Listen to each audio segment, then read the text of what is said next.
बाहर नहीं आई और तुम मुझसे पूछ रही हो मैं क्या कह रही हूँ। तुम्हें ना आदत हो गई है हर इंसान के साथ अपना मुंह काला कर। बस बहुत हो गया शगुन, अब शनाया के खिलाफ कुछ भी बोलने की जरूरत भी मत करना वरना।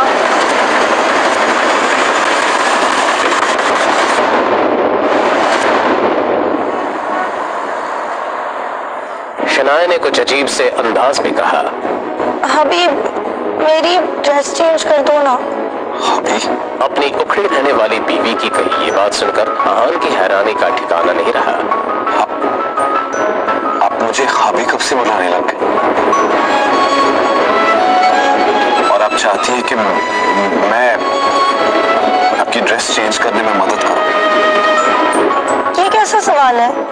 आप हबी है तो हबी बुलाऊंगी ना, और अपनी ही वाइफ की ड्रेस चेंज करने में प्रॉब्लम ही क्या है?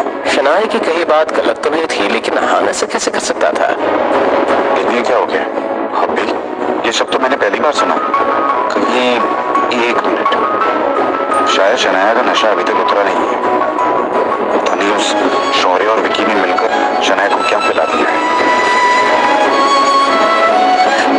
क्या मैं खूबसूरत नहीं हूँ? क्या मैं आपकी वाइफ की हैसियत से आपको पसंद नहीं हूँ? अब तो आहान की हैरानी का ठिकाना नहीं था। शनाया उससे ऐसा सवाल कैसे कर सकती थी? अगर शनाया खूबसूरत नहीं थी तो खूबसूरती की डेफिनेशन ही गलत थी। नहीं, ऐसी कोई बात नहीं है। आप ऐसा क्यों सोच रही हैं?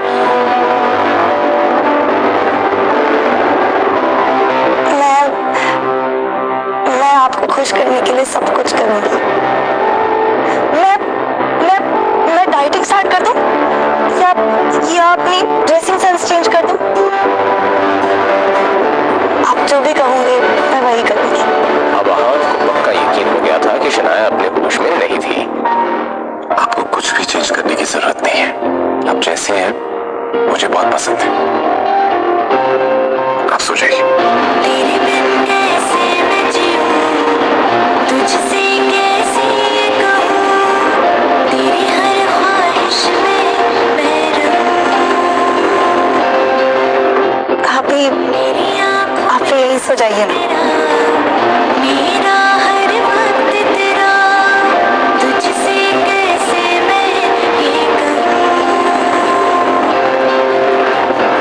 दर्द ये दिल का कैसे मैं करूं बयां, तेरे बिन लागे ना कहीं मेरा जिया, जिया लागे ना लागे ना जिया लागे ना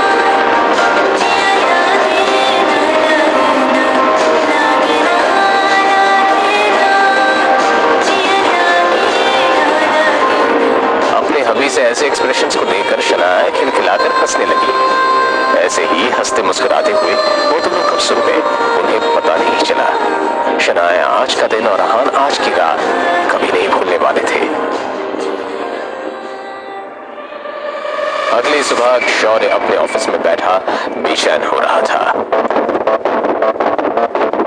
अब तक तो विकी भाई को मुझे वीडियो भेज देना चाहिए था, लेकिन ना ही उनका कोई कॉल आया और ना ही कोई मैसेज।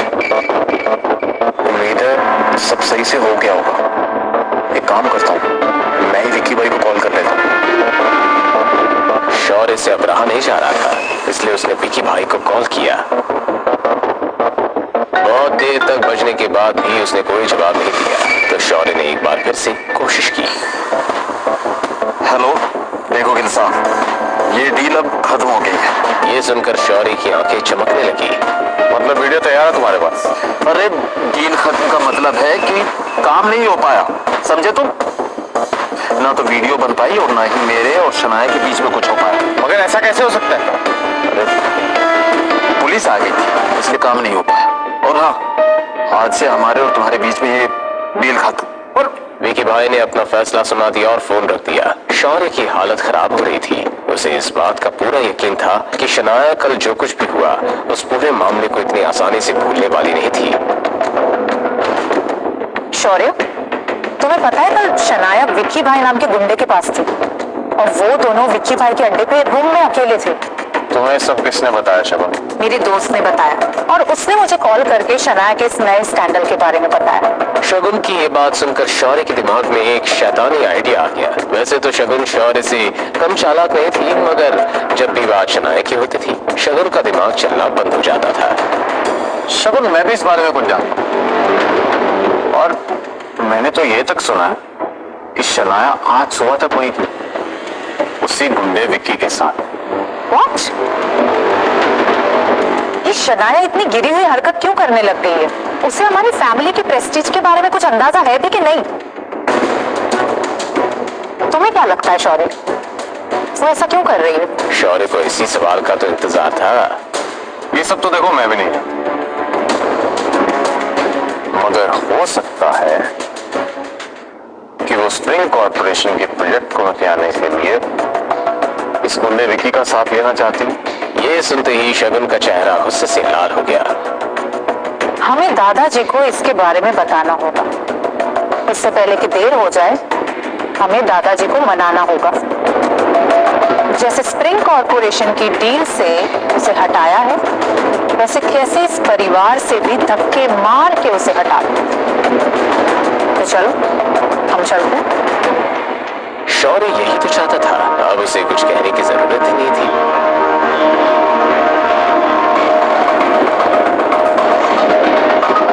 जब शौर्य और शगुन उनके दादाजी आनंद गिल के ऑफिस में पहुंचे, उन दोनों की आंखें खुली की खुली रह गई। शनाया और आहान पहले से ही आनंद गिल के सामने थे। शौर्य और शगुन की तरफ देखकर आनंद गिल उन्हें गुस्से से घूरने लगे। शौर्य समझ गया था कि शनाया ने उसकी शिकायत पहले ही कर दी थी। शगुन ने शनाया की तरफ देखकर गुस्से से कहा, शनाया, तुम्हारी हिम्मत कैसे हुई दादाजी के सामने खड़े रहने की भी? ये तुम क्या कह रही हो? हाँ, मैं क्या कह रही हूँ? हर्ष मेहरा और अब विक्की जैसा गुंडा, थोड़ी सी भी शर्म बाकी है कि नहीं? कल शौर्य ने तुम्हें देखा था विक्की के कमरे में जाते हुए, और पूरी रात तो तुम बाहर नहीं आई और तुम मुझसे पूछ रहे हो मैं क्या कह रही हूँ? शनाया को समझ में आ गया कि शौर्य इतना आराम से क्यों खड़ा था। उसने पूरी कहानी को अपने पॉइंट ऑफ व्यू से बयां किया था। शौर्य, तुम इसमें क्या गलत कहा मैंने? क्या तुम कल विक्की के प्राइवेट रूम में नहीं गई थी? तुम अच्छे से जानती हो शनाया कि तुमने क्या किया। शनाया, तुम सबको बेवकूफ बनाना बंद करो। हर्ष मेहरा तक ठीक था, लेकिन विक्की जैसा गुंडा? तुम ये भूल कैसे सकती हो कि तुम अपने साथ गिल फैमिली का नाम लेके चलती हो? एटलीस्ट उसका तो लिहाज करती। और दूसरे आदमी के साथ तुम अपना मुंह काला करने के अपने जबान को लगाओ। जिस गुस्से और ऑर्डर के साथ आहान ने अपनी बात कही थी, शगुन का मुंह बंद हो गया था। पहले तो शगुन डर गई थी, मगर फिर उसने अपने दादाजी की तरफ देखकर कहा, देखा दादाजी, इस निकम में घर जमाई की हिम्मत कितनी बढ़ रही है। कल इसने सबके सामने शौर्य पे हाथ उठाया था और आज ये मुझे चुप करवा रहा है। आहान के बारे में तो आनंद गिल ने भी सुन रखा था। आहान ने कहा था कि वो आनंद गिल से बिल्कुल नहीं डरता था। बस बहुत हो गया। आहान के बारे में तो हम बाद में बात करेंगे। जरूरी ये है कि हम इस बात का पता चलाए कि आखिर तुम दोनों में से झूठ कौन बोल रहा है हमसे। जाहिर सी बात थी, उनके लिए आहान बिल्कुल भी जरूरी नहीं था। अपने दादाजी की इस बात को सुनकर शौर्य और शगुन नॉर्मल थे, मगर शनाया, उसके चेहरे का रंग पीला पड़ गया था। दादाजी ने जो भी कहा उसका यही मतलब है कि उन्हें शुरुआत से मेरी कही एक भी बात पर बिल्कुल भी भरोसा नहीं था।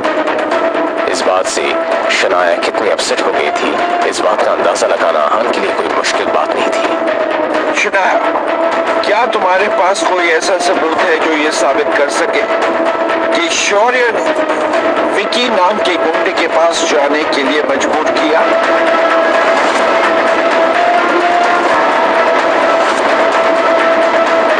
है कोई सबूत? क्या होगा शनाया का जवाब? क्या शनाया अपनी बेगुनाही साबित कर पाएगी या फिर शौर्य इस लड़ाई में जीत जाएगा? इस सिचुएशन में आहान का क्या रिएक्शन होगा? क्या तो मैं भूल जाऊंगा कि आप शनाया के दादाजी हैं। really? शनाया, आज तुम इसके साथ चली गई तो अच्छा नहीं होगा।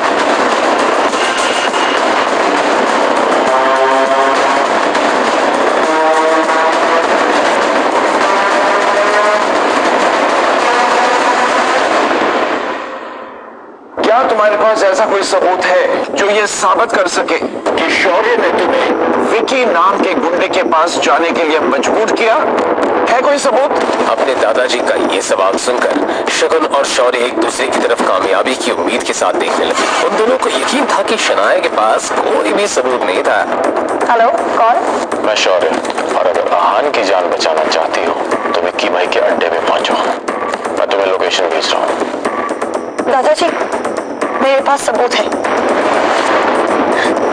उस दिन शौर्य ने मुझे कॉल किया था और मैसेज में ये साफ लिखा था कि अगर मैं उस अड्डे पर टाइम पर नहीं पहुंची तो आहान को कुछ भी हो सकता है।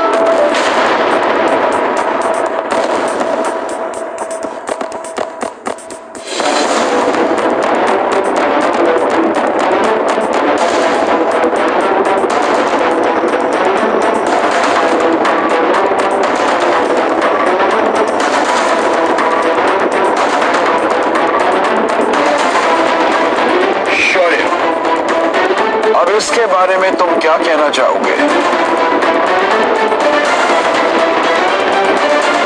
दादाजी, शनाया को शायद कुछ गलत फहमी हुई, क्योंकि ये मैसेज जिस नंबर से आया ये मेरा नंबर है ही नहीं, और ना ही मैंने कोई कॉल की। ये सुनकर शनाया हैरान रह गई, न मोबाइल देखने लगी। मगर शौर्य की बात तो सच थी। वैसे शनाया सच कह रही है और शौर्य ही गलत है। ये प्रूव करना मेरे लिए इतना मुश्किल नहीं है, लेकिन मैं चाहता हूँ कि शनाया को इस हादसे से सबक मिले, ताकि अगली बार जब कोई शनाया को फ्रेम करने की कोशिश करे तो वो इतनी आसानी से किसी के चुंगल में ना फंस जाए। इसका मतलब ये है कि शनाया के पास कोई ऐसा सबूत नहीं जो साबित कर सके कि शौर्य ने कुछ गलत किया है या वो गलत है। दादाजी, मैं एक औरत होके इतनी सीरियस बात के बारे में झूठ क्यों कहूंगी? हर्ष मेहरा के साथ सोते वक्त तुम्हारे औरत की कमजोरी तुम्हें नजर नहीं आई? तब तो बड़ी अय्याशी उछल रही थी, और अब अपने मतलब के लिए तुम दादाजी से सिंपैथी लेना चाह रही हो। आनंद गिल के एक्सप्रेशन से ये बात साफ थी कि अब उन्हें शनाया पर बिल्कुल यकीन नहीं था। शनाया, मैंने तुम्हें हमेशा अपनी सगी बहन के जैसा माना, और तुम मुझ पर ये झूठे इल्जाम लगा रही हो। आखिर क्यों? एक प्रोजेक्ट के लिए। अरे तुम मुझसे कह देती, मैं खुशी खुशी तुम्हें दे देता। और मुझे ऐसा लगता है कि ये सब ना इस आहान की वजह से हुआ। इसी ने तुम्हें हमारे खिलाफ भड़काया है। और भड़काने तक तो ठीक था। क्या आहान जानता है कि तुम इसकी पीठ पीछे क्या क्या करती हो? हम श्योर जानते ही होगा। क्या सब पता होने के बावजूद भी आहान को कोई ऐतराज नहीं? या आहान तुम जानबूझकर अपनी बीवी को गैर मर्दों के साथ? मुझे तो एक कहने में भी शर्म आ रही है। कहीं ऐसा तो नहीं कि तुम ही अपनी बीवी को दूसरे मर्दों के पास भेजते हो? शौर्य सवालों को बहाने से दादाजी के दिमाग में बातें घुसा रहा था। छी आहान, कितने घटिया इंसान हो तुम। क्या तुम्हें अपने आप को आदमी कहते हुए शर्म नहीं आती? आहान को ये सब सुनकर भी गुस्सा नहीं आ रहा था। असल में वो तो दिल ही दिल में शौर्य की इतनी चालाकी से हैरान रह गया था। अब शनाया का सब्र अंजाम दे गया था।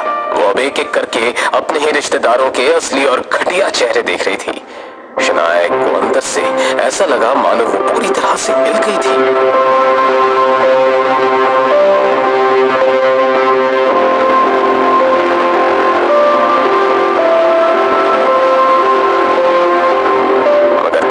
उसे अपने कंधे पर एक छुअन महसूस हुई। ये छुअन शनाया को अपनेपन की गर्माहट दे रही थी।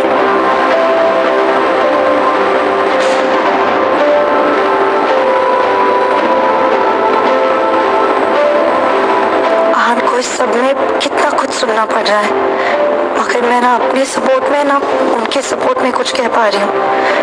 मैं बहुत लकी हूँ जो मेरे पास आहान है। अगर उन्होंने मेरा साथ ना दिया होता तो मेरा क्या होता। फाइनली मेरे पास ऐसा कोई है जिस पर मैं डिपेंड कर सकती हूँ। शनाया को बेहतर फील करवाने के लिए अहान सब ठीक कर सकता था, लेकिन अहान शनाया को कमजोर नहीं रहने देना चाहता था, इसलिए अहान ने कुछ नहीं कहा। शनाया, क्या शौर्य सच कह रहा है? अगर शौर्य की बात सही थी तो शनाया ने अपने परिवार की मर्यादा को पार किया था, और गिल परिवार में ऐसी घटिया गलती की कोई माफी नहीं होती, सिर्फ सजा थी, परिवार से बेदखल करने की सजा। अब शनाया हार गई थी और सुबकते हुए रोने लगी। अब तो मैं ये भी साबित नहीं करना चाहती कि मेरी कोई गलती नहीं है। वैसे भी मेरे कुछ कहने ना कहने से कोई फर्क नहीं पड़ने वाला। अब जब शनाया ने अपने घुटने टेक दिए थे तो अहान को ही अपनी बीवी का साथ देना था। क्या अब इस बात से फर्क पड़ता है कि शौर्य सच कह रहा है या झूठ? लड़के, आखिर तुम कहना क्या चाहते हो? क्या आप मेरी बात का मतलब नहीं समझे? मैं बताता हूं। मैं ये कह रहा हूं कि आपने अपना फैसला तो कर लिया। अब उस फैसले के बाद कोई भी अपना सर भी फोड़ लेना, तब भी जो हक है वो शनाया का नहीं, शौर्य का ही है। आनंद गिल ने उम्मीद नहीं की थी कि इस नकम्मे घर जमाई में इतनी हिम्मत थी। जानते हो किससे बात कर रहे हो? बदतमीज। अहान की हिम्मत तो अब बढ़ती ही जा रही थी। बदतमीज। शायद मैंने जब से शनाया से शादी की है ना, आपने मुझे कभी जरूरी नहीं समझा, हमेशा मेरी बेइज्जती की, क्योंकि मैं आपकी हैसियत का नहीं। और इसी वजह से आपने मेरे पापा शेखर गिल, आपके अपने बेटे, उनको इस बात की इनडायरेक्ट सजा दी है, उनके काम में बाधाएं डाली है, उन पर प्रेशर डालने की कोशिश की, ताकि वो मुझे अपने घर से और शनाया की जिंदगी से हमेशा हमेशा के लिए बाहर कर दे। क्या हुआ? क्या मैं झूठ कह रहा हूं? दादाजी, जो सच बयान करता है ना, वो हमेशा बदतमीजी कहलाता है। ये बात सुनने में आनंद गिल ऊपर से तो बहुत शांत लग रहे थे, मगर उनके दिल में एक तरह का तूफान बन गया था। इस निकम्मे घर जवाई को इस बारे में कैसे पता चला?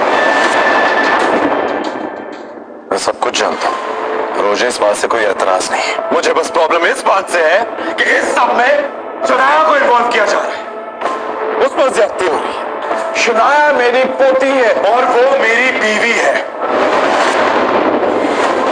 आप मुझे चाहे जितना परेशान कीजिए, मैं चुपचाप सह लूंगा, पर शनाया को नहीं।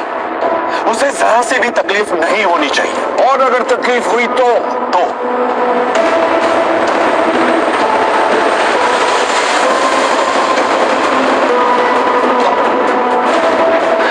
इसकी कीमत पूरे गिल परिवार को चुकानी पड़ेगी।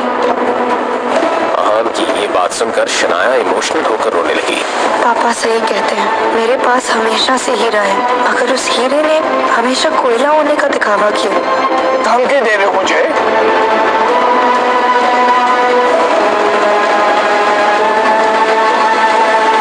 अगर आप उसे धमकी समझ रहे हैं तो धमकी सही।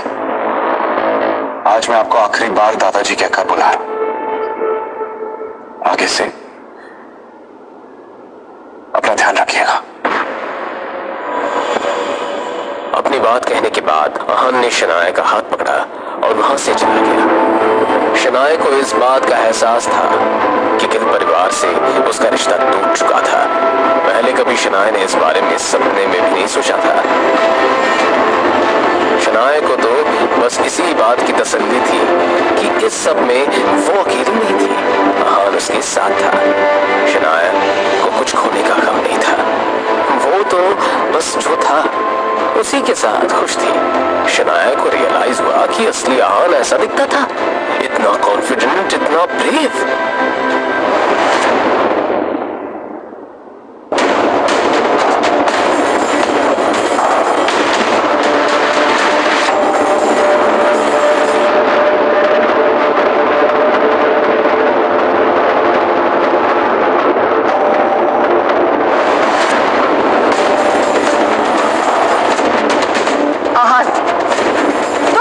बात बर्बाद क्यों कर देते हो? अब क्या हो गया था? क्या अहान की वजह से कोई बड़ी मुसीबत आ गई थी?